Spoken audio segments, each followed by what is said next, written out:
Hello, what is up? What's good? Welcome in to the OnlyBets Sports Podcast, Tuesday edition. Alongside Certain Bets, I am the Prince of Picks. Got a great show lined up for you guys today. Of course, we got the MLB in action. We've got quite a big slate here in the major leagues, so we'll be sure to give you our best bets for what we see on the ballparks. Of course, we have some international matches, World Cup qualifiers, and women's World Cup qualifying. So we've got a lot of matches taking place internationally as we wind down towards the World Cup here, which is just starting in a couple days now. So we're almost there, guys. Also looking at the NBA playoffs. We'll recap finals game 3 last night. Looks like we might have a series here after all, as the Spurs get it done in New York there last night. And then we got the WNBA, I believe, in action as well. So we'll see if we can find any plays for there. So got some great sports in line today, of course. With that being said, let me go and pass it over to Mr. Mosh. Good morning, sir. Happy Tuesday. What's going on there in Philly, man? Happy Paul Skeens Day, even though that's technically Pittsburgh, not Philly. It's the same state, even if it's 4 or 5 hours away. Listen, we're doing really well. Had another cashed MLB play yesterday. Brewers team total over 3.5. Astros team total over 3.5. Cashed almost sweat-free. That was fun.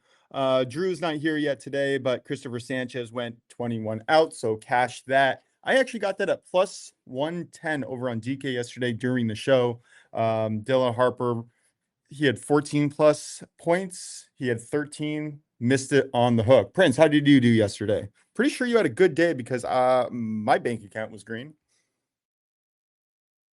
Yeah, I'm trying to pull it up here real quick.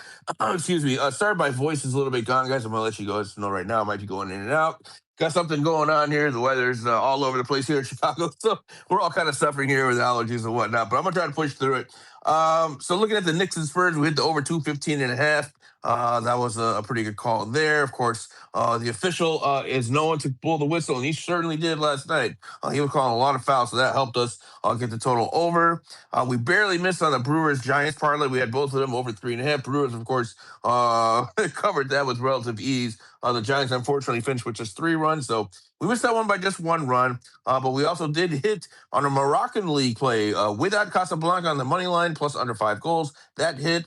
We also hit on Uzbekistan, my darling of the World Cup, plus 2 on that one. Also hit, so we went 3-1 overall yesterday in our official place. So I'll take it. Well done. Yeah, by the way, that Brewers game, we have a little chat, and if you guys want to join, please join our not Substack, our well, what's it called? Discord, please. Sorry. We will transfer over there as soon as you guys come join us. But I put out a little sprinkle, which for me usually means quarter unit, plus 720. I think it was on the Brewers last night, and then they scored 4 runs in the top of the 10th, and then gave up 2 home runs in the bottom of the 10th to tie it up. They ended up winning in overtime, going up to the 14th inning or 13th inning, whatever it was. It was absolutely wild. I went to sleep thinking, hey, that's an easy cash. They're up by 4 runs. They still cashed, but it wasn't easzy. Yeah, we thought it was over. The rest of that game. Yeah, we thought it was over. We're like, all right, man, we'll get together tomorrow for the show. See you later. We thought it was done and dusted, and then I'm getting ready to go to bed, and I'm like, all right, let me check my bank. Like, what did we win? And I'm like, what the hell? It's still not over. And they actually have 4 runs. I was like, oh my god. Yeah, they ended up winning 15-14 in 12 innings. Was the final score. So, yo, that man Nick Kurtz is a menace. My God, unbelievable! What a game! I saw that 3-run home run, just unbelievable. All right, let's get into it though. We're going to start in the NBA today. I just want to hear your reaction, Prince. Yesterday, I should have just bet my bet, which was going to be the Spurs first quarter money line or on the spread -1, -1.5, and Knicks to keep it close in the parlay that I did the other day, because I don't know if we're going to get anything different from every single game this series. I don't see one team blowing the other out. Do you? It's hard to see that, but I mean, if we're looking back to yesterday, right? Of course, Spurs ended up winning that one, 115-111. So they're now down 2-1 in the series. So still down in the series. We got Game 4 coming up tomorrow night, again in Madison Square Garden, New York. So the way I look at it is I think there's 2 things in play here. One, We were recapping what happened last night, right? I think it was indicative of kind of how this series has gone, right? Spurs get out to an early lead. Knicks take over before half. Then the third quarter is topsy-turvy. And then the fourth quarter, one team seems to kind of take over and ahead of the other team. And I thought that's exactly what happened last night. But as I'm looking at what went wrong for the Knicks, right? I thought they were too reliant on Jalen Brunson. I thought Jalen Brunson was playing a little bit too much hero ball, in my opinion. I thought he dribbled the ball way too much. I was actually watching it with my uncle and my father, and they've been watching basketball for years. So we all kind of were like brainstorming, like what's going on, and we all kind of came to the same consensus that he is just dribbling the ball way too much. He is not getting his teammates involved. Everyone was just the offense was super stagnant for probably I'd say from the late third quarter all the way through the entire fourth quarter. It was Brunson, dribble, dribble, dribble, dribble, dribble. 5 seconds left. It was, I call it hot potato basketball. 5 seconds left. He throws a hot potato to one of his teammates, forces them to take a bad shot. And I thought that was really where their offense went in the towards the end of the game there. And I thought that really affected them because the Spurs left the door open. The Spurs were missing shots. They left that door open for quite a long time for the Knicks to come back. But the Knicks offense was just atrocious, honestly. It was just really, really bad offense. So they're going to have to clean that up for sure in game four. They're going to need to move that ball. When that ball's pinging around, that's when they're at their best. So we'll see if they can kind of make some adjustments there and kind of remind Jalen Brunson that he does have teammates. That he doesn't have to do it all on his own. Because again, I thought it was way too much hero ball. And then when you're looking at them statistically, though, right? If we're looking at the silver lining here, if I'm the Knicks, I'm not worried. I'm not too worried because as I'm pulling up the stats here, you had some key players not have good games last night. And despite that, they only lost by 4, right? So when you're looking at players like Mikal Bridges, right, finishes with just 2 points. Right, you can't expect that to happen again. 2 points in 29 minutes, right? Atrocious. Karl Anthony Towns had an off night. 11 points, 8 rebounds. Not bad, near a double double, but you need more from Cat, right? So, in terms of how he's been this series, he had a bad night last night. Landry Shamet, been outstanding from 3 point line. Shot 1 of 7 last night. Again, just 3 points for him. So, 3 players who have been really productive this series all had bad games. And despite that, you only lost by 4.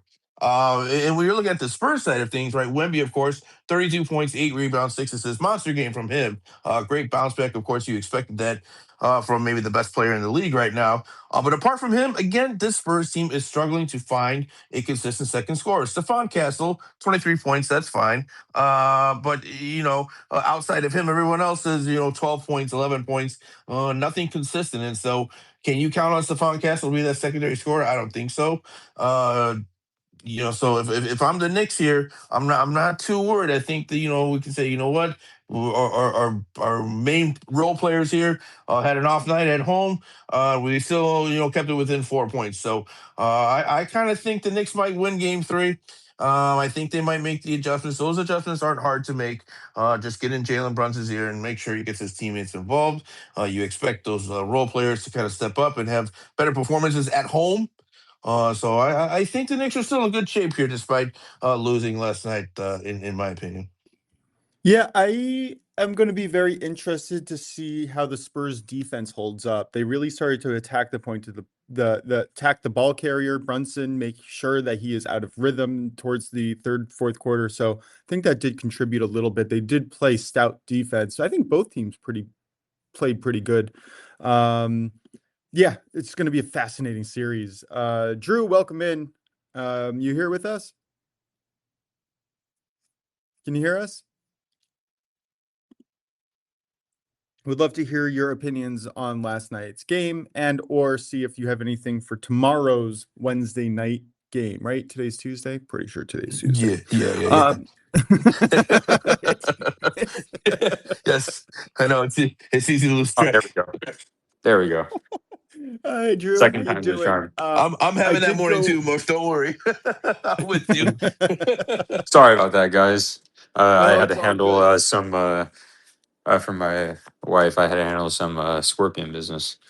How dare you, sir? Oh, Very important. Prince knows what I'm talking about. Yeah, it's very important. I understand. Arizona. Yeah, you either have a Got scorpion problem or you don't in Yeah. Arizona. Oh, okay. Speaking of scorpions, sorry. On a tangent, I had scorpions in actually in my bathtub when I was like 2 years old. My mom told me about it. I was like taking a bath, and there was a scorpion in there. And I had one of my crib ones too. Almost died. Side note. So yeah, I have some experience with scorpions, but go ahead. Sorry. If you guys were wondering if there were signs that God didn't want you to live in Arizona. Anyway, Yeah, 100%. Literally, a scorpion was in my crib, and my mom saw it. That's Like, yeah, I who knows what could have happened? It had stung me, but yeah, luckily it by the way, didn't. But yeah, I've had close encounters with scorpions, and my soccer team name was Scorpions too. Okay, that's enough. Sorry. oh, interesting. My sign is actually Scorpio. That joke, by the way, where God doesn't want you to live there, that was the first thought that I thought when I walked out in August into Las Vegas last year. I was just like, this is literally an oven, and I don't think God meant for people to live here. Your eyelids are burning. But I did, Drew, go over. You went 1-on-1 yesterday. Christopher Sanchez, 21 outs. Well done. I got that at plus money, so thank you. Was it Harper who had only 13 points instead of Yeah, the 5 14 of that we 18 needed? shooting. Yeah. But I did have him in DFS, and he did quite well for me. So thank you for that, even if he didn't hit his points total. Yeah, Any right thoughts on read. the? He just shot terribly. He shot like 30% or something. It was not great. Yeah. Any thoughts on the NBA last night before we move to the NHL? Yeah, for sure. I was watching towards more like the second half of the game.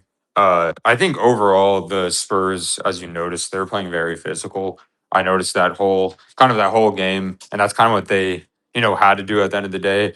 I think it was more because like you can say like, oh, the Knicks just weren't making their usual shots, but I was very impressed with the Spurs defense overall. There were a lot of foul calls called at the end of the game on both sides, but something I did notice is I know the announcers mentioned it, the Knicks just looked fatigued at the end, and like Richard Jefferson was saying that they were doing some like fatigued fouls where they just were giving up. They're like, oh, I'm not going to be able to stop when we shot. I'm just going to hack his arm, or they were bumping into the Spurs players. You can just tell the Knicks looked overall just emotionally, I think, kind of like fatigued in a way, and physically fatigued to after going up 2-0. So I don't really have. It's not me necessarily. Like I don't feel any different than I did with the Spurs or Knicks before that. I'm not going to knock the Knicks for not going up 3-0 and 2-1. So I still feel the same about both teams, if that makes sense.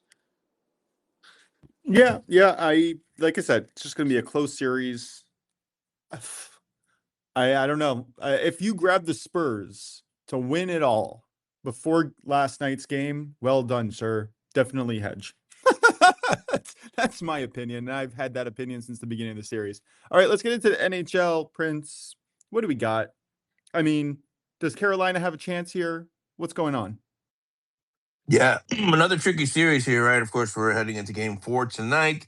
As the Knights are up 2-1 at home here, taking on the heavily favored Hurricanes. At least in the beginning of the series, everyone thought the Hurricanes was the team to beat.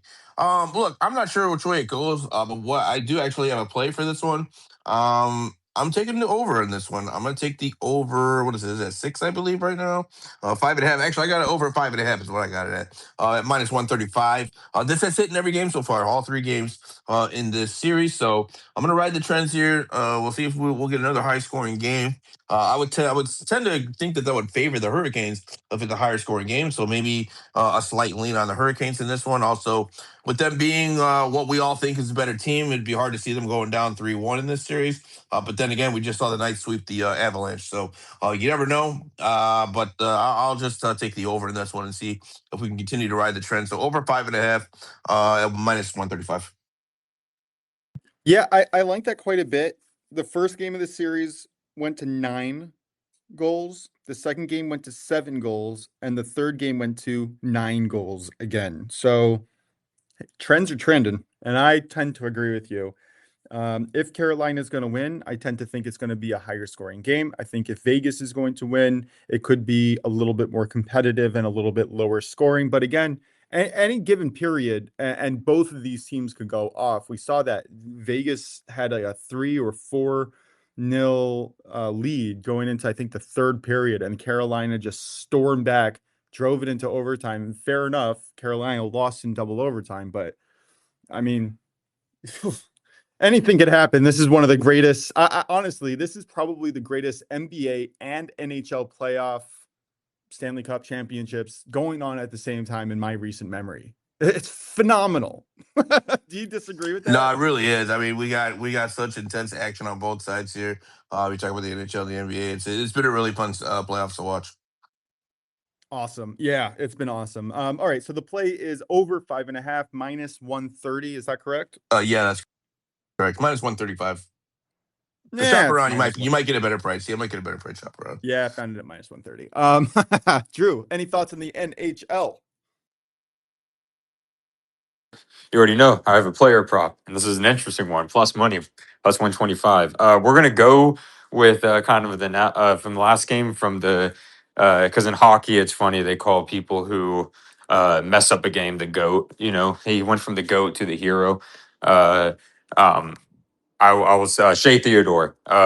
He cost them that fourth goal, but then ended up winning in double overtime. But I'm gonna go with Shea Theodore 3+ blocks at plus 125. If people aren't familiar with Shea Theodore is like easily one of the best defensemen in the NHL. Block for NHL is basically referring to if someone shoots the ball, they deflect it, elsewhere, or they overall they can just block the shot. They don't even have to deflect it. Like they'll shoot out the goal and then he can grab it in front of the goal if it was going to go into the goal. But he's had 52 blocks this postseason, which is above this per game average of 3. So I think that's good value for Shea Theodore. Okay, so what's the actual play? Shea Theodore 3+ blocks at plus 125. You can find it on DK. Shea Theodore plus 130. Is that correct? Oh, on DK I saw plus 125, and I think it dropped barely. But yeah, if you can find him plus 130 elsewhere, that's good value. No, I'm seeing plus 130 on DK right now, and I just played it. So, yeah. Oh, so it must have moved up then.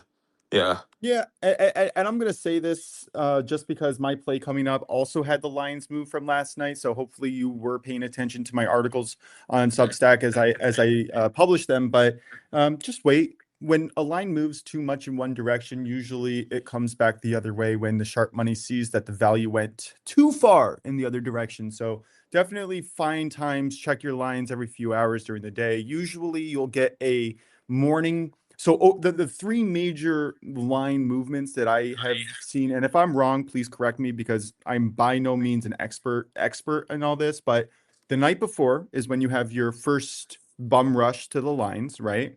They move quite dramatically throughout the night. And then the morning, usually Eastern time between 8 and 10 a.m., you'll get a vastly different line than you had the night before. And then I would say sometime after anywhere between 11 a.m. Eastern to about 1 p.m. Eastern, you get like another shift where it's like an overcorrection of the market. And usually either before, during, or after those time periods that I just mentioned, you can find really radical line movements in any direction. So wait, shop, don't panic buy. There's no reason to buy something after the line has moved too much. The value is gone. There's no reason to chase. Just putting it out there. But let's get to Paul Skeens Day in the MLB. I am excited today. I am very excited because rarely do we get an opportunity to back one of the premier, if not the premier pitcher in the entire league at decent money. I'm going to take Pirates first 3 money line minus 110. I got this at Caesars last night. Now, I understand that the line has moved. I don't mind playing the Pirates first 5 money line at minus 117. Also got that line last night on FanDuel. If you want to parlay those lines together to get the juice down, I don't mind that as well. I will also throw out that I don't mind the Yankees first 5 money line. I played that on my premium Substack. Just putting it out there. There's many ways to play this. If you have any questions, please feel free to reach out to me. I'm happy to help. But listen, it's Paul Skeens Day. Pirates at home with Skeens on the mound for more than a decent price seems like a no-brainer to me. Again, like even against the mighty Dodgers. Skeens, for all his trouble this year, still has a home ERA of 2.50, and batters the first time around are hitting just 151 with an OPS of 520. Second time around, basically just as good, if not better. Opponents hitting 153 with an OPS of 401. He's facing Eric Lauer, who just got traded, I think it was like 2 weeks ago to the Dodgers. He has a 5.57 road ERA, and hitters the first time around are hitting 244 with an OPS of 848. Second time around, that balloons to nearly 300 with an OPS of nearly 900. This is just a disrespectful line to one of the top talents in the world. I do understand that we lost this last time. I thought that there was a huge value with Christopher Sanchez against the Dodgers, but I think that Paul Skeens is so much better of a pitcher. No offense to Sanchez. You are freaking incredible. Loved watching you yesterday. But again, this is just a clear disparity in level of talent. The Braves are actually number one in the league at scoring runs in the first 5 innings at home. They average 3.64 runs, which is just incredible. Yeah, that's basically it. Pirates are good enough at home where I'm willing to back Paul Skeens Day. And that's just it. Hey, Drew, how do you feel about this one? Oh, I absolutely loved it. I like that play a lot and I completely agree with everything you said. Yeah, and by the way, just a small note, just try to mute yourself in between takes. I can hear some feedback, and I know that I have a problem with that too. When you or Prince are speaking, I forget, and I'm like, oh, what is that? Nah, it's just me. Prince, any thoughts on Paul Skeens Day? No, nothing really for me. I mean, I was a little worried because they're taking on the Dodgers, right? So I didn't know Dodgers are one of the better hitting teams. So I wasn't sure how to play it, but if you're confident in Skeens, then I'm confident in him too. Hey, it's Skeens and Skeens at home. If this was on the road, I would actually be a little bit more worried. Seems like he has a lot more control at home. I also trust the Pirates offense at home a lot better than I do on the road. All right, Drew, where are we going for our second? That was a weird accent. For our second MLB play of the day. Yes, definitely, definitely. I have, of course, one player out. I've been doing well on player outs lately, gone on a streak. Um, we're gonna go to the Diamondbacks at the Marlins. I'm gonna do Zach Gallen under 17 and a half outs at minus 135. He's one of the few Diamondbacks. He's actually like really the only Diamondbacks picture that hasn't been going deep in games. He hasn't been particularly great, necessarily good. He's like giving up 4 or 5 or 3 runs recently. But his thing where he hasn't been going deep in games, he's even been saying to the manager he's been feeling a little more fatigued than usual after the fifth inning. Also, this under 17 and a half is 10-3. His under is 10-3 for the year. His last 3 games, he's gone 5 innings, just 90 pitches, 5 innings, just 84 pitches where he was pitching pretty well, and then 5.1 innings and just 82 pitches. So it looks like Torey Lovello has been monitoring him a lot. And I think if you can get under 70.5 for Zach Gallen, I think it's very good value just with how they're monitoring his workload, just over his career and stuff. I think this isn't just great value. I think this is excellent value. And I'm actually putting a little bit more than I normally do on this play. You're looking at Zach Gallen. This is a play that I was really interested in taking. I just couldn't trust Max Meyer on the mound on the other side, but I do have a heavy lean on the Marlins today. Zach Gallen shows a 10% barrel rate to a 45% hard hit rate. Those are terrible, especially when you include an 18.5% whiff rate to a 15% strikeout rate. Nothing here tells me that he is back to his dominant self. The only thing that is really kind of solid is a 48.9% ground ball rate, but that's still not enough for me to trust him. All of his expected stats are below average, not just below average, but actually touching the bottom of the league. This is not a good time unless he continues to improve dramatically. This is going to be an interesting season to see where he ends up. That's my take, at least. All right, Prince, any thoughts in the MLB today? No, I do have a play, but does Drew? Did you have anything else? Because I'm still doing some last second research here. No, nothing else, but I will point out that if you guys see because the A's are doing exhibition games right now in Vegas. I want to clarify, of course, the Vegas stadium isn't done. It won't be done until 2028, but they're doing exhibition games in Vegas. And the ball is traveling there. If you guys just look at the home run props, they're pretty hilarious. There's some people in sub plus 200s. So I thought that was pretty crazy to look at. Listen, it makes sense if you saw last night's game. Shea with a 480-foot bomb. Unbelievable. It was 15-14. Unbelievable. That's a football score. What's the problem? I was kidding. Yeah, It's a football It was score. won that by was like the field goal at Mexico the City end. game. Like Mexico City is Wild. understandable, but like I didn't know the ball travels that far in Vegas. That's crazy. Yeah, I'm gonna have to do some deep dive research onto the stadiums because I do have stadium rankings, and I think that this stadium just blew it all up. Yeah, that might have to go Yeah, on the list now, right? but they will go back to Sacramento after a couple, I think, series and stuff. I think they're just doing an exhibition to sponsor the A's, I'm guessing. Because they're playing Makes on a sense. minor league Also, stadium in Vegas. Sacramento isn't a bad hitting stadium either, if you guys remember from last year. Is it the same stadium from last year? Yes. I think Yeah, it they're is, going to be in right? that Yes. stadium until 2028. Yeah, and that's a AAA stadium, right? Yeah, Or a it's minor it's league funny. It's the stadium? Giants one. Yeah. Yeah. By Okay. the way, Giants left a man on third last night in the ninth Oh, inning dude, that game to was prevent us from atrocious. cashing that 4+ team total. I was really mad at them. All right, Prince, So what do you they got had for us? 13 hits and they were two Yeah, for they just 12 couldn't runners in bring it scoring around. position, and they blew a 3-1 lead in the ninth. Yep. Yeah, that sucked. That All sucked right. all around. Yeah, it sucked for you as a Giants fan. Sucked for us as our team parlay had over 3.5, and just finished on 3 for the Giants. But that's all right. We got another parlay coming up right now. I do have a 2-team parlay here with team totals over 2.5 for both of these. We're going back to the 2.5. I prefer the 2.5 over 3.5 anyway. So we're looking at the Nationals taking on the Giants again. I'm gonna take the Nationals again. Team total over 2.5. And we're looking at who's on the mound for the Giants here. Doesn't look like he's got very good stats here. So I will take the Nationals, good hitting team. Give me them over 2.5. And then I'm also going to go back to my beloved Rangers. Yes, I'm going back to the Rangers, taking on the Royals here. I'll take the Rangers team total over 2.5. But mostly the reason for that is the weather conditions here in Kansas City are absolutely perfect for big runs. We're looking at 89 degrees with a 15-mile-per-hour wind blowing out in Kansas City. So one of the better hitting environments today. And I think we're likely to see a lot of runs in this one. So I'll take the Rangers. Team total over 2.5. Nationals over 2.5 minus 150. Is that a crazy play, Stern? What do you think? Listen, you're not asking for that much against two subpar bullpens, I would say right now. I don't see this as a problem.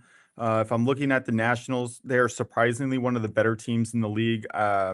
They're facing Adrian Hauser, whose metrics are terrible. That's just the simple fact of it is Yep. Adrian Hauser has terrible metrics, and I don't see how he's going to be able to limit the Nationals lineup, which again ranks in the top 5 of the league in runs scored per game.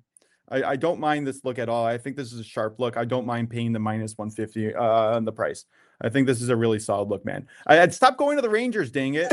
I Although know. I do think this is a I know. solid Every play. time I bring up the Rangers now, I gotta make a point of it because I know you love your Texas Rangers. I don't know. It's maybe just growing up as a Yankee fan, going up against the Rangers all the time. I don't know. But I do Uh, like that you're fading Stephen Kolek. I don't necessarily like him so much. I think that the Rangers will be able to exploit his inability to get strikeouts. didn't A Rod go from the Yankees to the Rangers?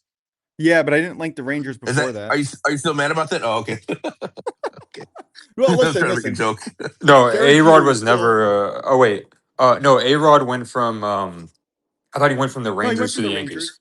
He went from the Rangers to Yeah, the Yankees. Yeah.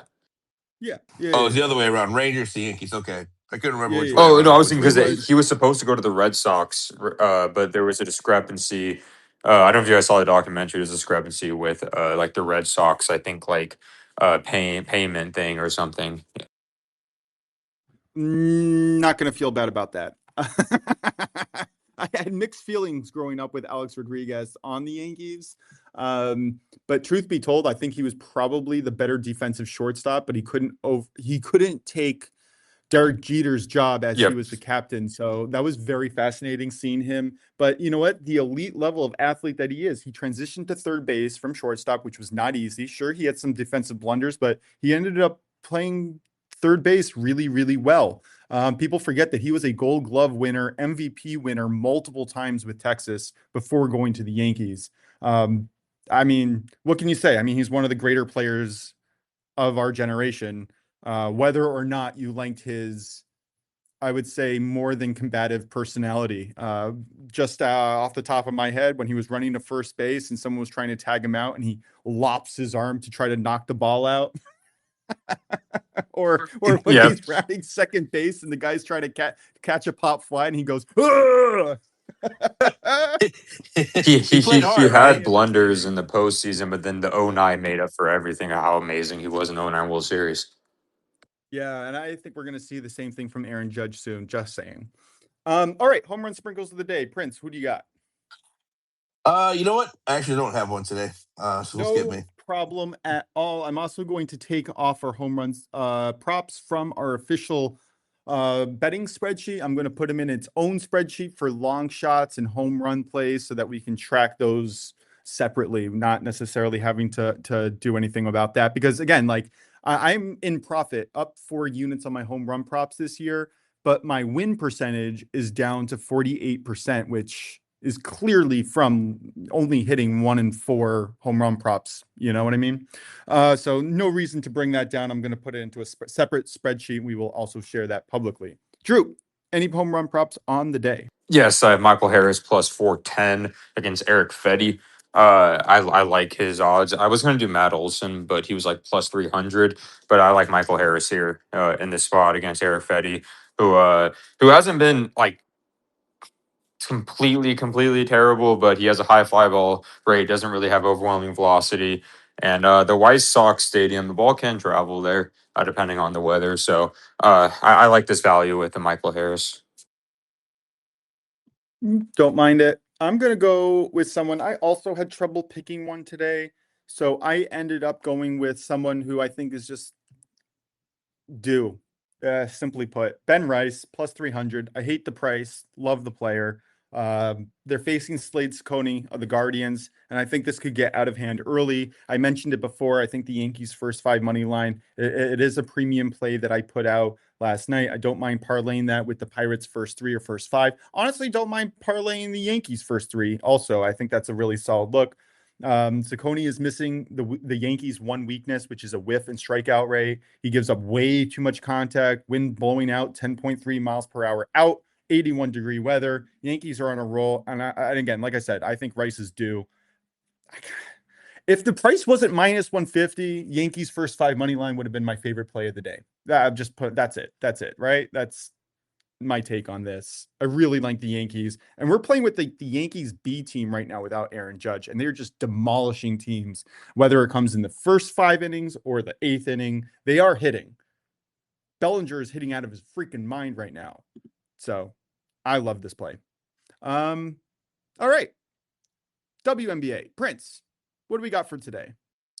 Yep. So we got a 3-game slate tonight. Of course, all these are doubling as Commissioners Cup games and regular season games. Shout out to the organizations and owners for the catch grabs here. But we're looking at the Dream taking on the Sky. We also have the Wings taking on the Lynx, and the Mercury headed to Golden State taking on the Valkyrie. I'm actually going to land on a player prop here for this one. We're going back to the tried and tested play that has done some success here recently. I'm going back to Angel Reese. I'm looking at 10 plus rebounds for her. She is taking on her old team, the Chicago Sky, here. So I think she's going to be fully motivated to prove a point to Chicago. I think she was a little bit hurt emotionally when they traded her away. So she's definitely got some feeling some type of way towards Chicago. So I think she takes it out on them tonight. On the board, she's an excellent rebounder, probably one of the top 3 rebounders in the league. So give me Angel Reese 10 plus rebounders. 10 plus rebounds. We'll parlay that with Paige Beckers of the Dallas Wings. I'm looking at her tonight. 18 plus points. Wings, one of the top teams in pace of play. So that usually leads to Paige Beckers getting a lot of opportunities here, getting a lot of volume offensively. And I think against the Lynx, she should be able to get that tonight. So I'll take Paige Beckers 18 plus points. Angel Reese 10 plus rebounds, 2 superstars at their positions, and we'll take that at plus 100. And find the mute button. Yeah, I like this. This is just an automatic. I think that the real bet here is just Paige Bucher's 18 plus points. Because, I mean, Angel Reese is getting 10. When's the last time she didn't hit this line? Yeah, I mean, she's averaging, I think, around 11 rebounds per game. So it's a pretty consistent thing for her to get 10 plus boards. Even in blowouts, she's hitting 10 plus rebounds. Like she is unbelievable. Like literally a rebounding machine. Drew, any thoughts on the WNBA before we move on? Nope, no thoughts. All right, Prince, where are we headed to next? We got international soccer, we got World Cup soccer, we got story of the day. So much to get to. Where are we going first? Yeah, so we got some international friendlies today. We'll go ahead and cover those here real quick as we are winding down towards the World Cup here, just a couple days away. But yeah, this afternoon here, we'll start off chronologically. We got a 1 p.m. Eastern kickoff in Africa. We're looking at Angola taking on Central African Republic. I'm expecting a super low scoring game in this one. These are two of the lowest scoring teams in all of Africa. I'm going to be playing the under 2.5 at minus 140. If you want to play the under 2 at a little bit of a price, I wouldn't hate that. I can see this definitely being a 0-0, 1-0, 1-1 at most. I can't see there being 3 goals between these two teams. They just don't score goals. So I'm playing the trends here with two teams that struggle offensively. Angola, Central African Republic, under 2.5 goals at minus 140. Our next play here is going to come in Europe. We have a 2 p.m. Eastern kick where Azerbaijan is going to be hosting lowly ranked San Marino, of course, ranked at last in the world, 211th. In my opinion, they're not the worst team in the world, but according to FIFA rankings, they are. But in any case here, I like Azerbaijan here at home to put up some goals against San Marino. San Marino has played better recently, but I think on the road here at Azerbaijan, I'm expecting Azerbaijan to show up here a little bit offensively. So I'll take their over 2.5 at minus 120. This is definitely something that happens pretty regularly against San Marino, especially when they're on the road. So I'll fade them on the road here. Take Azerbaijan over 2.5 goals at minus 120. And then finally, we have another match tonight, 9 p.m. Eastern. I believe this one is here in the States.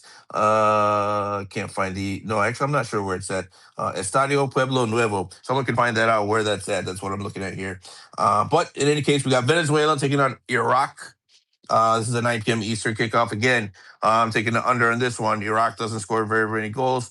They play a very conservative defensive style. Venezuela, similar concept here. So I'll take under 2. In this one, you're going to get that at plus 100. So basically, I'm looking at 2 games here that should be low scoring between Angola, Central African Republic, Iraq, Venezuela, and then Azerbaijan. We're looking at them to score some goals against the worst country in the world, according to FIFA rankings. So again, to recap, Angola, Central African Republic under 2.5. Azerbaijan team total over 2.5. Iraq, Venezuela under 2. Any thoughts, Mosh? No, but you've been crushing this international soccer. If I'm not mistaken, I think you're up 6 units on international soccer this month alone. Yeah, so let me go ahead. Since you're talking about that, it's a good segue for me to give a humble brag here. This morning we started out 5-2 on international soccer. I'll run through it here real quick. We got South African women's team plus 3.25 against Japan. They actually won that outright. So we cashed on that. We had Indonesia on a double chance against, I believe it was, I'd have to look that up. I can't remember who it was. But they played overnight. We cashed that as well. We had Philippines and Myanmar over 3. That cashed. We had Thailand on a double chance against China. That cashed. We also had Philippines to score in the first half against Myanmar, and that cashed as well. That was a live play. So we're 5-2 to start today. We've been crushing these international plays. So again, guys, you guys want in more international plays, head on over to my X profile at PrincePix10.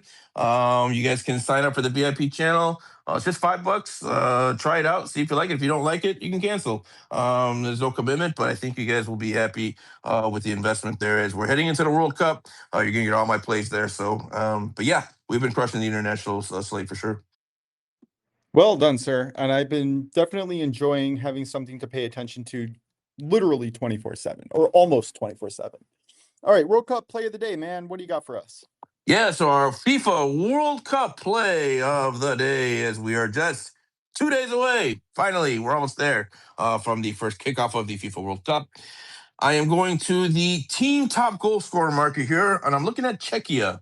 I'm looking at Czechia's top goal scorer. We got to go with Patrick Schick here, plus 185. He's far and away their best striker on this team, and I think if they're gonna score any goals, it's gonna come from him. So give me the Schickster. Again, let me say that slowly. The Schickster. Patrick Schick, plus 185 here to be their top goal scorer. Did you hear that, YouTube? It's a real person's name. Yes, Schickster. That's my own personal nickname I gave him. Whether people call him that or not, probably never heard it, but you heard it now. All right. Do you have a story for us today too? No, I don't. I ran out of stories. I think we're gonna cancel the whole story series. We're just we're getting down to the World Cup. So we're going to start turning gears here away from stories and into actual facts and plays here. So actually, starting tomorrow will be the first day. We're going to start giving out official group stage matches, plays for the group stage. So excited for that. We'll cover. The plan is to cover the day before, so that way you guys have time, because a lot of these games are going to be starting at like 1 p.m. Eastern, 2 p.m. Eastern. So rather than do it the same day, we're going to do it the day before.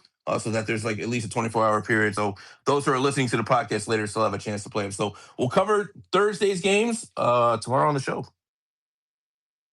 Yeah, I think that's really smart. I'm also very excited. I may have gotten a sneak preview for all of those listening on what Prince's first two plays are, and I am in absolute lockstep with my model. Which again, I don't necessarily feel comfortable putting out all those plays that my model has, but we've been tracking them and they've been doing all right. And the fact that my model agrees with his two plays on the very first day makes me very excited to see what happens, because my model hasn't done World Cup before, so there's a lot to get to.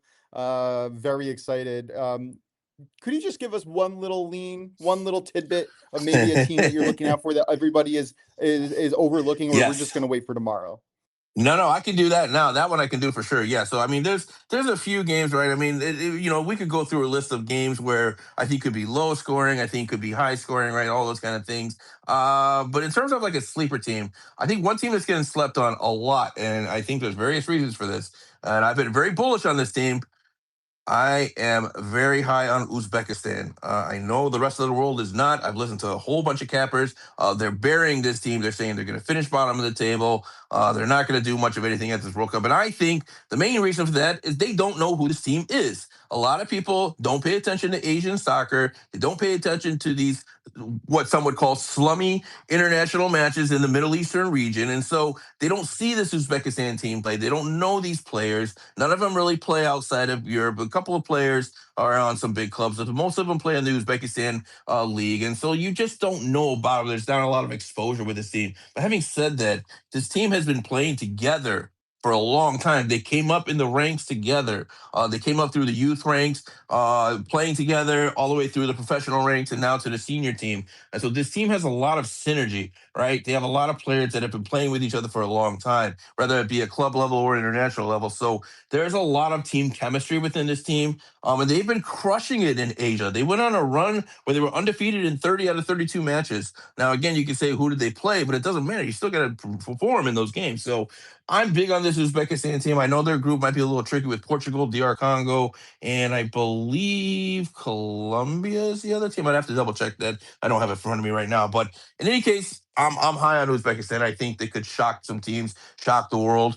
I've got some futures on there. If you guys want those futures, you're gonna have to listen to my podcast. There's a podcast out already. It's the World Cup group preview show. You guys can find that on our channel here on OnlyBets Podcast. It's also pinned on the OnlyBets Podcast page, and as well as my page at Prince of Big Sense. So I've got a lot of futures already and some for Uzbekistan. But yeah, I'm very high on Uzbekistan. I would say that's the one team for sure that I think a lot of people are sleeping on. I think has some value. Yeah, I'm in lockstep with you. Model links them. I like them. We've seen what they can do in just in the international stages here. I just am very excited and I would looking say, forward. yeah, and I would say, just as I'm thinking off the top of my head, one other team I think people are talking about, and I would be in lockstep with.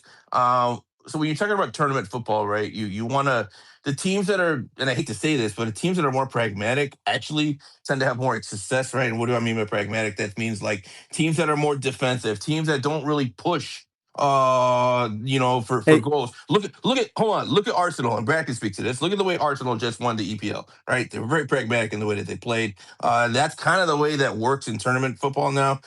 Is those teams that are, I would say, boring per se, tend to have more success. I hate it because it kind of goes against what soccer should be. But having said that, I'm looking at Ecuador. Ecuador is the epitome of that team. They are absolutely rock solid defensively. But when you have a defense like they have, I think that is a good recipe to go far in a tournament style like the World Cup. So I would look at Ecuador as a team to watch out for. Most of me and you have talked about Norway, Japan. Norway has a tough group, so they got to get out of that group. But offensively, they're probably one of the top five teams in the world, in my opinion. We look at their offensive attack. And then Japan's just a solid team. Just fun fundamentally solid. Everything they do very well. They're a very fit team, so I don't think the Heat's going to bother them. You got to keep in mind the Heat too, right? I would fade some of these older teams, right? They might struggle in the heat and the elevation in Mexico. That might have some impacts on them. So I think there's a lot of interesting, unique factors in this World Cup that might be a little bit different from other ones. But those are just some of my thoughts. And I'm sorry, Sinner, I know you had a thought. What were you going to say? Sorry, I kind of cut you off. No, not at all. I was trying to cut you off. You say pragmatic. I say fundamentally sound. Okay. Yeah. I mean, it You is. say that's not how soccer should be played. I say that's exactly how soccer should be played. But No, that's coming no, no, from my no, mindset no, of no, no. defense, defense, defense. Yeah, okay. You can play defense, but to park the bus the whole game, that's another story. I mean, you gotta be a Listen, little there's two ways progressive to at some win. point. You can win Nah. by shooting the lights out of the ball, or you can win by strangling your opponent. I don't care which way it is. I should say almost equally enjoy either scenario. Okay. Well, I would also, by the way, love to hear Brad Bett's opinion. It doesn't have to be today, it doesn't have to be tomorrow, but sometime before World Cup, I want to hear his thoughts. Maybe we can even do a special World Cup show. I don't know. And I see Michael giving me the thumbs down. I hear you, buddy. It's not a fun opinion, but I do believe in it. well, I respectfully will. I respectfully accept your opinion. Oh, I have a We'll fact, leave by it the at way. that. Biggest Yeah. middle Oh, yeah, finger Drew. up I'm for so me. sorry. Drew's Oh, you're fact. good. Yes. I Yes. What's your fact, dude? World sorry Cup for fact of the the day. sorry for the weird random ADD moment there. I was thinking about it because I wanted to My Yeah. remind No. gosh, It's a I good. had no Good. idea what you're Good. referring Good. to. Yeah. squirrel. Good segue. But No, good anyways, segue. it's a quick one. But the only player, and I'm not trying to say anything, Prince. Of course, we talk about Ronaldo and Messi are both great players, but the only player ever in World Cup history to score in their teens, their 20s, and their 30s is actually Lionel Messi. And I thought that was crazy because Pele never did that. So I think that was very interesting to see. I saw that fact the other day. Wow, shout out to Messi. He is the second best GOAT of all time. So, good for him. Yeah, next to Maradona. I'm just kidding. I'm kidding. True. You know what? You're right about that. So maybe he's the third. I forgot about Maradona. Top three. Welcome in, Brad. Bronze medalist. There you go. Brad, how you doing, buddy? Doing well, Mosh. Good to hear from you. What would you like for me to spew about? I absolutely love you, man. I don't know. We're talking about like maybe teams that are going to be underrated, possibly, or overlooked coming into the World Cup. Honestly, if you're coming onto our show and you are saying whatever you say is going to be valuable information, I would love to hear it. So you can honestly, anytime you come on, take it in whatever direction you want. But I would love to hear maybe some underrated or overlooked teams going into the World Cup happening on Thursday. I mean, you've got to have some kind of opinion, right? Yeah, I'm staring at 3 long shots here right now, specifically. I think that have value that are definitely teams that most people are not going to be paying attention to or focusing on. 3 specific teams. You got Colombia. Colombia! I've talked about them. They are one of those teams Prince has talked about who really are a together unit. Yes, you have some of those really phenomenal attacking players like your James Rodriguez, your Luis Diaz, your Luis Suarez, not the biter Luis Suarez. We're talking about Portuguese, or not Portuguese player, but Portuguese current star over at Sporting Lisbon, Sporting CP. He is a flyer, and he has actually scored like 4 goals in 140 match minutes coming in. So he hasn't played as much, but he can absolutely fly. They are a team who can play defensive football. They can play attacking football, and sitting there at plus 4,000, I think that team has value to go far in the knockout stage, which could, one of two things, give you a lot of potential cash out value, or you can ride them as long as you'd like and hope to see those fans on television, the beautiful fans. I also have a long shot love, or am looking at, I suppose I would say, is Morocco at plus 5,000. This is a team who just got to the semifinals. I think it was of the Euros this past, I can't remember which tournament it was, but they got to the semifinals. They beat the Netherlands. They beat some phenomenal teams on the way there. And they're that team that most you actually like. They're going to be defensively sound from the back. They're going to not concede as long as they possibly can. And they're going to get it to their wingbacks like your Hakimi over on the right side looking to bomb forward. They have some good players, but they'll take their chances. And those type of teams are incredibly, incredibly dangerous. When you're good defensively and you can stifle your team, one goal can win you a match, and that's 3 points. And keep in mind, there's 3 people typically or potentially that can actually come out of each group. So with the expanded play field, it gives even more opportunities to what Prince mentioned, and that is the sitting back in deep, and those teams do have a lot of success. So Morocco is one that I'll look at it's a type of knockout stage team. So if they can get there, they can go a long way, and they will be way behind the numbers. And then way, way deep down there in the bottom, Switzerland, the Swiss. They have a solid team back in front. They have guys who've played together. They know each other. They know the system.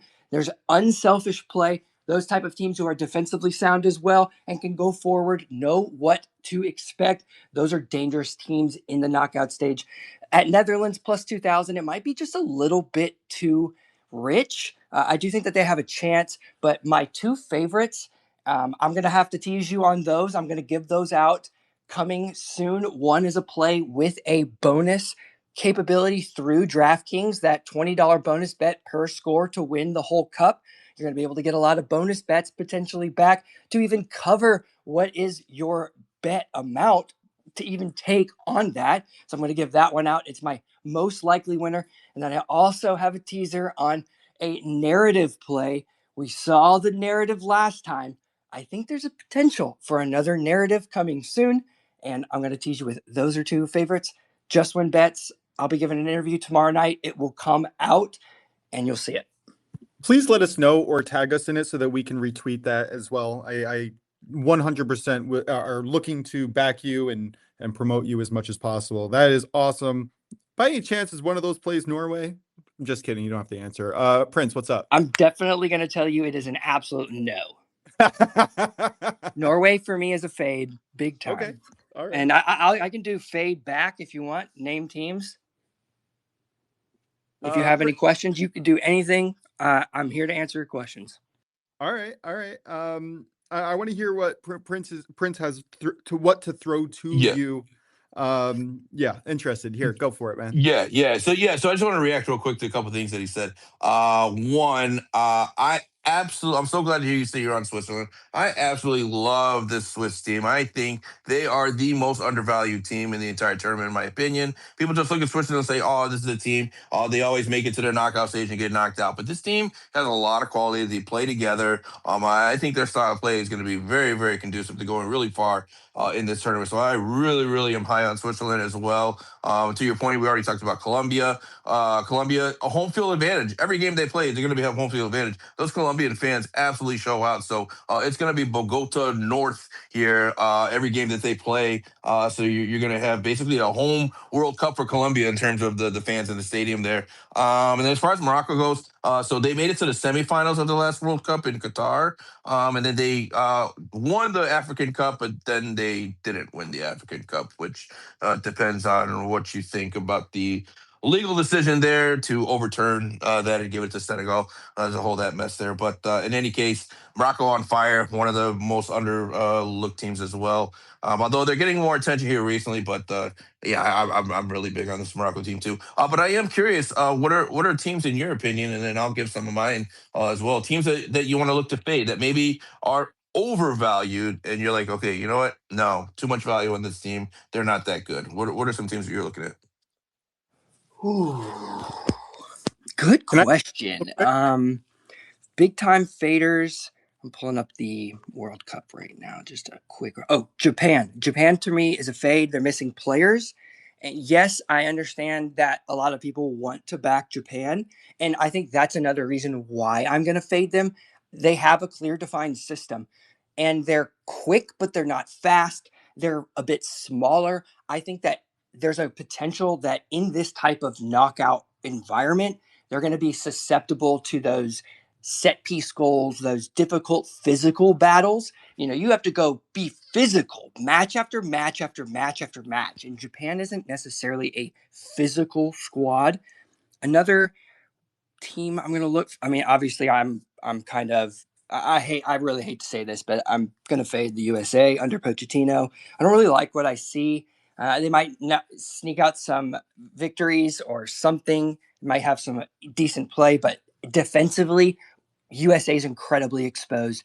Potential for overmatches, both teams to score. Another team I would look to fade, Sweden. Sweden is just not a good squad. Yes, they have some good attackers. So you're going to see the Victor Gyökeres. You're going to see the Alexander Isak. You're going to see some of those big names, and you're going to say, Sweden. But then defensively, it's brutal. They're coming off a big time coach change. There's just a lot of issues within the camp. Another one I'd look to fade is Belgium. Belgium's just not that good. The golden generation has come and gone. They're still trying to linger on to some of those players. They haven't incorporated all those young players yet, and those young players aren't as good as the changing of the guard. And so that's what your real issue is within Belgium. Another team I would look to fade goal-wise, just goal-wise, Argentina. I would look for unders with Argentina. They have such a solid defense. I don't think you're going to see massive scoring games in any of their fixtures. Those are off the top of my head. Strong defensive teams, Iran and Iraq, they're going to be so tough to break down. So look for upsets. And last but not least, I'd look to fade the Brazilians. I'm sorry. They're just not a together unit. Yeah, I tend to agree Don't with you. be sorry. Gosh, slam it down our throats. Get people to listen, man. This is awesome stuff. Yeah, no, and I tend to agree with you, Brad, on a lot of what you said. Again, Brazil, they're past their golden age, right? This is not the same Brazilian teams that we've seen from years past. So it's very much name recognition for them. I mean, they should have plus 900 to win it all. I think that's a little bit generous for them. To your point about Argentina, I've been saying this for years. Like this Argentina team, they are very solid defensive, but they're not like an explosive team. They don't really score goals like that. Their games are mostly decided by two or 1 goal, 2 goals, maybe 3 if they're having a fun day. But yeah, not really a goal scoring threat for them. But I Argentina is one of those teams where if they get scored on, look for them to score more. Yes. But until they get scored on, look for them to keep it 100%. 100%. Keep it nice and tight in the back. Yep, absolutely. And then, I'm with you on Belgium. I have it written down here. Belgium is one of the teams I have written down here to fade. Again, they're past their golden age, so they'll probably make it to their knockout stage, but don't really expect them to go very far. Another sleeper team. I just thought about it. Yeah. I kind of, and I hate, I don't, I mean, just even saying this feels like a little sacrilegious as an American, but I really do believe that Mexico in this knockout stage, in this heat with the home environment, they could put on a show. They could win those defensive battles.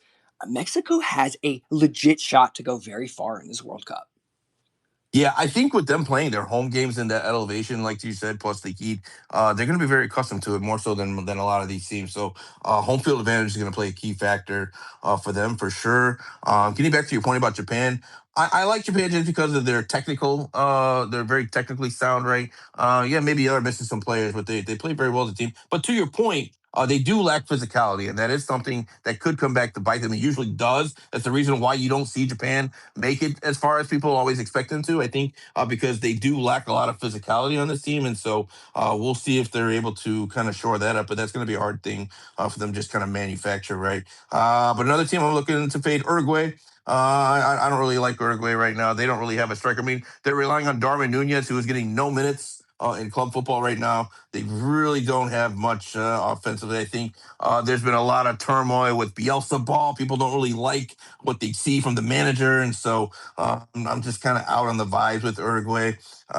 Croatia, another team. I know. How can you fade the cockroach that won't die, right? This team keeps coming back every time you think that they're over the hill, but at some point they got to be. Father Time's undefeated, and I just think they're relying way too much on the old guard. But it is Croatia, so you never know. It's always a caveat with them because they just seem to have that never die attitude. But I think the conditions here in this World Cup might be a little bit too much for them. Of course, we talked about Czechia. I think they're lucky to be here. Got very favorable results on the World Cup qualifying playoffs. Both of them, they won in penalty shootouts at home. They were down 2-0 to Ireland, came back in that one. So not really high on this Czech team. I think they're just honestly lucky to be here. So that'd be another team that I would look to fade here. Yeah, that's just the teams. And of course, you got your bottom feeders, right? Curacao. I'm expecting them actually to not score a single goal. I don't think they're going to. I don't think they have anything offensively whatsoever. You have teams like Qatar who are terrible. Qatar is, I think, just one of the worst teams as well in this World Cup. I expect them to get battered in the group stage here by Switzerland and Canada. And so, yeah, I think you have some. I think this World Cup is going to be interesting because you have some teams that there's a lot of disparity between your strength and your weaknesses. You're going to see some blowouts here, especially in the group stage. So, but those are just my quick thoughts. And I see I've talked so much that Brad is now a listener. Oh, he's requesting again.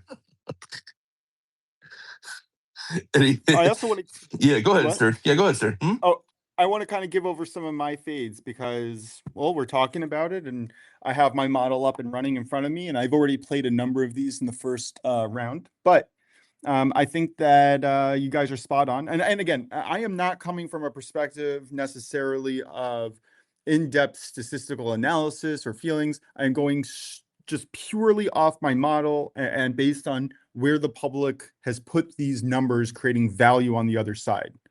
Right? Not that it's a probability. I'm playing the number, usually somewhere between plus 300 and plus 800. But I'm fading all three home teams. I know, Brad, you like Mexico. The value against South Africa, I don't think is there. I'm going to be going with South Africa in that number one matchup. I am straight up fading the USA and Canada, just pretty much across the board. I think that Sweden is also another team that's going to be a little bit overrated. I do not see, you actually mentioned this already. I don't see Brazil being victorious either. Those are just some of the looks that I'm looking at here. And I'm also fading Belgium in round one as well. So just some looks from the model that I kind of like.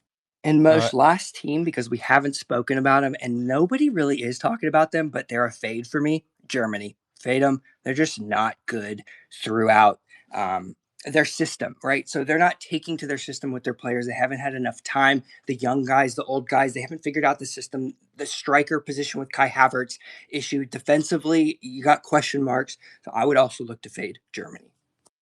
You know what's really funny? You're going to make some of our listeners really upset. We have a very solid listening base from Germany. That is unfortunate to hear that news for the German folk over there. And I appreciate you guys. Just know that the Bundesliga is probably my favorite league to bet in the world, and I watch it constantly. But, you know, I also said I'm fading my home country of USA, so it's really nothing personal for me. I was really just joking, but it is something interesting to know. When I look at the percentages of countries listening to our show, Germany consistently ranks in the top 5. All right. Brad, you got a question of the day for us? Oh, gosh, no. I actually don't have anything off my head right now. Drew, any question of the day? And then Prince, I'm going to ask you as a cleanup here. Okay, Drew might have stepped away. Yeah, he might have stepped away. All right, I got one. Okay, all right, Brad to the rescue. All right, one. Brad, go ahead. Always. There's, like 10 different kind of pizza styles. You got your deep dish, you got your thin crust, you got your Chicago style. What is your favorite? Why? And then you can only pick 2 toppings, just 2, right? Pick your 2 toppings. Does grease count as a topping? It does not. That is just a flavor enhancer. You're lucky. All right, fair enough. Flavor enhancer. And also, what's the difference between Chicago and deep dish? Or is Chicago a specific type of deep dish? Well, you got your Chicago, so you have the sauce on top, and then you have your, I believe, the deep dish Detroit, where it's that thick. No, that's grandma. That's grandma. That's a grandma pie. You call it grandma pie? What? Yeah, that's what we call it. I've never heard of that. Okay, yeah. No, Okay, you haven't heard No, never. It's like thicker. It's not quite deep dish. It's a little bit thicker, and it doesn't have as much of a crust around it, but it is a thicker type of pizza. And yeah, like, coming from Milwaukee, we call that a grandma slice. Your Jets pizza, like that 8-corner deep dish, that's what I consider a Detroit deep dish, where then you also have your Chicago style, which is the sauce on top, the cornmeal crust, the real crispy cornmeal, and the toppings underneath the sauce.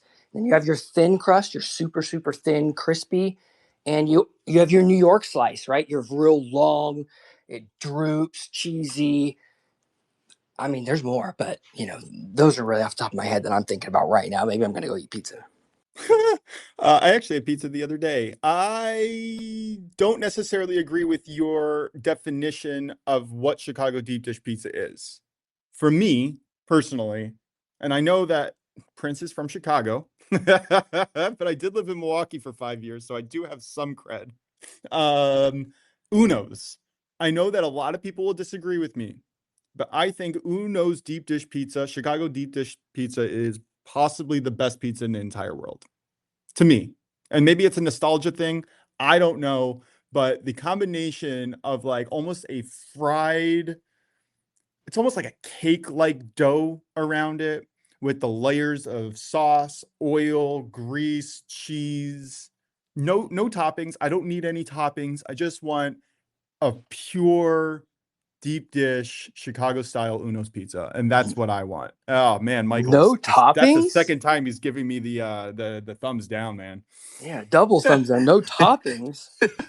So I like toppings on all other pizzas,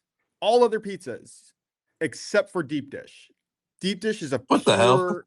It's got to be a pure thing that I want to puke after.